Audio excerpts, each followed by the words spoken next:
Hi, welcome back to another episode of Unique Moments where I talk about things from a unique perspective. So, this week we are continuing with the universal laws. To recap, we talked about the law of divine oneness, the law of vibration, my favorite, and the law of attraction, and then also the law of correspondence. And today we have the law of action. And so, inspired by that, the deck I'm using is the Self Care Oracle. So maybe, we'll get an action that either you could benefit from doing, or it might not even be relevant to you. It could just be in general, it could be relevant to me. But yeah, I'm going to pull a card from the Self Care Oracle to see what action step we get and then talk about the law of action. That was quick. Stargaze. Okay, I love that one. Stargazing is actually one of my favorite things to do. I think right now we're getting ready to, the moon is going to be full. The next full moon is July the 21st. So that's always a good time to stargaze. I know I didn't say moon gaze, but technically there's a moon on the card. So you could moon gaze, you could stargaze. I think the planet Venus is actually visible in the sky right now. So there's an opportunity to see that. But yeah, go to a park if you live in an area where you can see the stars. Just look up at the stars, look on your balcony. I actually might do that. No, I'll probably do it this weekend, not today. Um, but yeah, stargaze, take some music, take a book, take nothing, be in silence. It's just really nice sometimes if you like the outdoors. Bring some bug spray because, the mosquitoes be out. So yeah, stargazing. I like that. Okay. Today we are on the law of action. So this law actually works well with the law of attraction.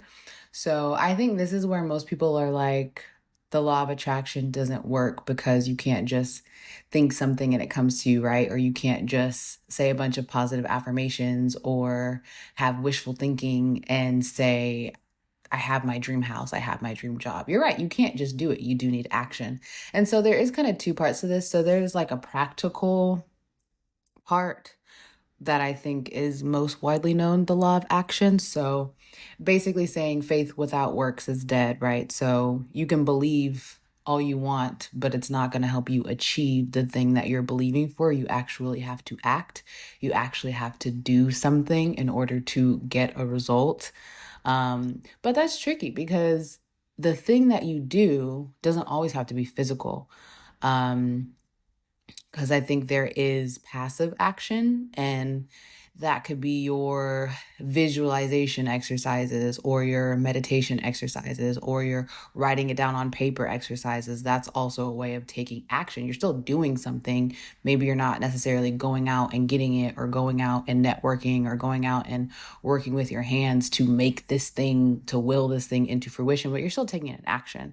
So that's passive action. And then there's also active action, which is what action is mainly what you think of when you hear the word action. So it's like actually doing it. Okay, like what do I need to do to make this money today? How can I get this money by tomorrow? Like what practical thing do I need to do? What video do I need to watch? What person do I need to call? What do I need to do in order to bring this thing about? And the other side to law of action is more subtle. So there's like also inspired action.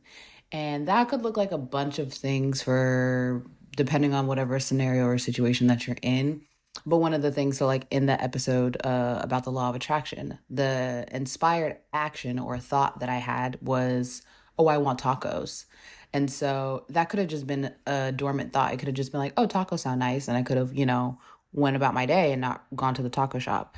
But I took that inspired action because something in me just wanted tacos. Like it doesn't have to make sense. The inspired action doesn't have to make sense. Maybe you want to move your furniture in a certain way. You don't know why, you just want to do it. Maybe you want to go to a certain restaurant like me, or maybe, you just want to go say hi to this person. You don't know why you want to go say hi to them. You don't know why you feel a strong urge or a pull to talk to them, connect with them, ask for their number. And like, who knows, that could bloom into your next, future spouse or best friend or whatever. It's like these inspired things that seemingly come from nowhere, but there's like, it's all a divine master plan. It's all a divine orchestration. So, like me going to the taco shop, inspired action.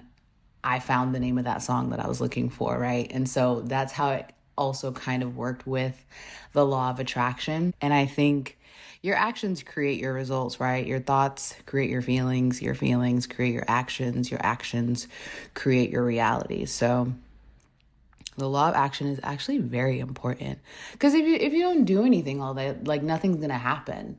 And I think that's why people in like the spiritual community or like people in like the new age, like thoughts are things, manifest what you want, say it out loud, speak it into existence. There is a very real essence to that, but I feel like when you miss the other piece of like, okay, you spoke it into existence, you journaled about it, you did the 369 method, you said it, you slept with it under your pillow, but whatever you do, whatever way you do it, but it's like you still have to do something. Like, yes, God is working with you, the universe is working with you to bring you everything that you want. Everything that you want wants you. Everything that you, unless, anyway,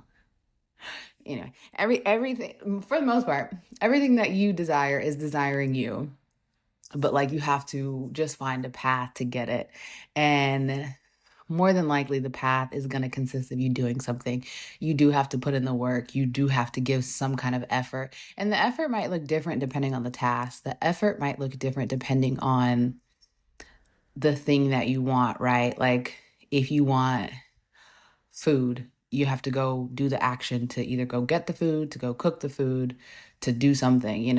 It's not just going to show up at your doorstep. If you want to go on a date with someone has to ask someone out. It's not just like, unless you both have mastered telepathy and are mind readers and can just meet at the certain place at the certain time. But even then, the action has to be taken to go to the place. Like nothing happens without action. And then I think inspired action is just something to kind of really be mindful of. And I think it's subtle because you're only going to be inspired to act if you, I don't want to say are tapped in, but like if you're quiet enough to hear the inspired actions. Because if you're on autopilot or, going through the motions, your days kind of look the same, your weeks kind of look the same, your weekends, maybe they look the same. Your body is on a routine. It's on automatic. And a lot of the actions that you're taking, you're not thinking about it. Maybe you have like micro thoughts, like maybe you're thinking about what type of food that you want to eat today, but you're not thinking about whether or not you want to eat today.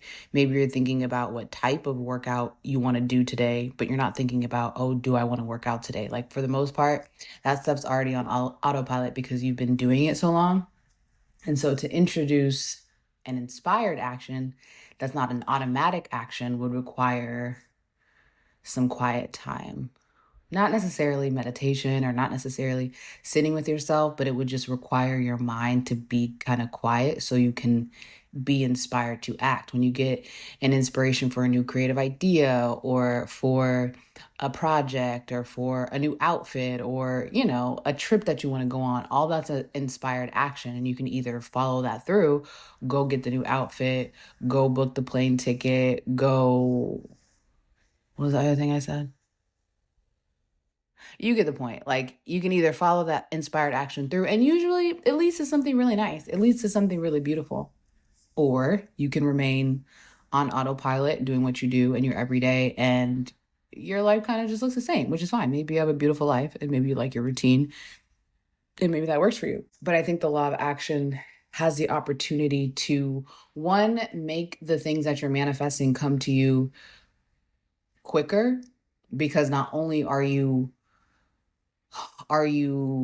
thinking it into existence, you're willing it into existence. So think of the law of attraction as like the thoughts and feelings of the manifestation piece. And then the law of action is the intention, it's the will, it's the, okay, now how are we going to get this thing in this physical reality? How are we going to get my idea from in my head that I want to manifest into this physical 3D world where I can see it, taste it, touch it, smell it, feel it? How can we do that? And that happens with a lot of action. You got to do something. So, and if you don't do anything, just do some stargazing. Maybe you'll have an inspired action to do something else. And that's all I got for the law of action today. Yeah, I think that's all I want to say. Until next time.